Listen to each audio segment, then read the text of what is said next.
d'intervenir et de rebondir sur ce qui s'est fait depuis ce matin. Nous sommes contents d'être conviés à ce forum. Voilà, ça veut dire cet échange d'idées très enrichissant pour les uns et les autres. Je demanderais même, on aurait dû inviter par exemple des élèves. Parce qu'un monitoring, c'est juste un constat. Et un travail qui s'est fait. Et le travail, il a été présenté. Il est maintenant temps de mettre en matière les conclusions qui sont dégagées. Je crois que maintenant, par rapport à tous les échanges qu'ils sont en train de faire, tout le monde le sait. C'est dans la mentalité des gens ce qu'il faut faire. C'est pourquoi même je me demande, j'ai vu tantôt un collègue intervenir sur la présentation de Kaddu Yaraax avec une approche très littéraire et classique qui m'a fait croire, qui m'a fait penser qu'on aurait dû inviter même les GOSCO, c'est-à-dire les gouvernements scolaires des écoles, à assister ici parce que le genre, comme monsieur l'a analysé, se prépare au bac. Il a parlé de sa devise, Kassigadou de Maurice, il a parlé d'unité de temps, unité de lieu. Je me suis dit, est-ce qu'il n'était pas professeur par hasard?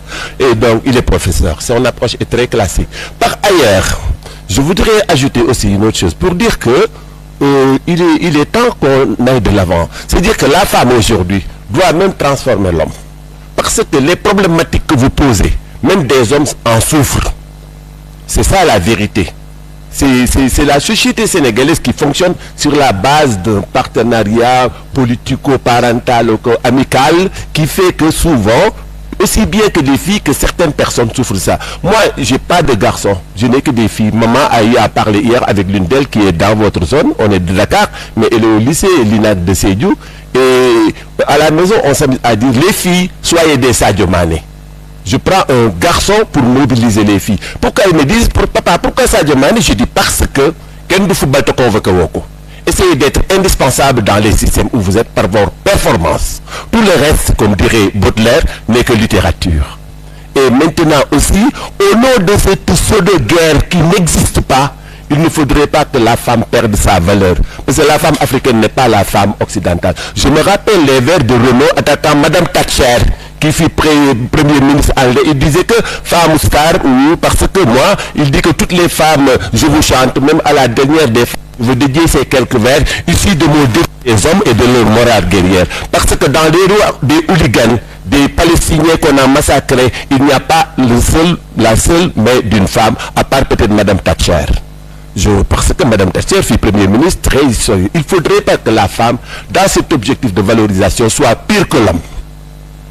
On le dit, quelqu'un a dit que dans les mains des hooligans, ou bien, je ne sais pas, les semoils qui traversent les rues de Dakar, on ne voit pas de jeunes filles. Et on n'aimerait pas le voir. Il faut faire très attention et très être agile par rapport à cela. La grande problématique aujourd'hui dont on a besoin, c'est cette femme africaine et cette valeur qui nous aide, même nous hommes, à nous transformer. Si vous trouvez le Sénégal se transforme comme moi qui suis papa de 4 jeunes filles que j'adore et qui sont les chefs de la maison, ben l'affaire va progresser. Et on est en train de les adouber pour qu'elles n'aient aucun problème. La problématique de la spécialisation, elle est normale. Si vous êtes Sadio Mané, par force vous jouez dans l'équipe. Tout le reste est bavardage. Essayez d'être Sadio Mané dans ce que vous faites. C'est-à-dire cette rigueur, ce savoir-faire, mais aussi cette discipline. Ce garçon, moi, il m'impressionne. J'en parle à mes... Je dis même que dans les manuels scolaires, on devrait l'intégrer comme modèle à proposer à nos enfants. Lui et Crépin Diatta tiennent des discours véritablement mobilisateurs et très positifs, aussi bien pour les garçons que pour les filles. Et donc, c'est dire que, véritablement, la problématique doit aller ailleurs. Par exemple, je suis étonné que personne n'ait parlé de l'autonomie par rapport aux femmes. L'autonomie, c'est la science qui s'occupe des baptêmes et de la nomination des espaces publics et des rues. Au Sénégal, il y a ce problème-là. Récemment, il y a une crise, je ne sais pas si vous êtes au courant, qui se passe à Kédougou, avec le village de Kongori, formé par une mère. C'est une dame qui a fondé ce village, elle s'est retirée avec sa case de l'autre côté, et elle vivait seule avec son enfant. Le village est devenu tellement grand, tout le monde y arrive, et maintenant il y a des hommes qui sont venus pour débaptiser le village en Darussalam. Et les minorités sont même dans la crise. Ces genres de combat aussi, les femmes doivent le prendre en place. C'est-à-dire que les noms de rue, les noms de lycée, à part de stade, il y en a un à Hambourg qui s'appelle Stade de Koumandof, ou bien l'ancien Caroline, merci Madame la sportive, Caroline Faye. Mais à part ça, on n'en voit pas beaucoup. Les noms d'avenue, les noms de rue, les noms d'établissement, les noms de quartier. Et pendant qu'on y est, soutenez aussi les femmes de Kédougou pour que le nom de Kongori puisse rester. Parce que Kongori, c'est le nom d'une femme que certains fanatiques islamisés viennent pour enlever son nom pour mettre Darussalam. Darussalam n'est pas Wolof ni Bassari.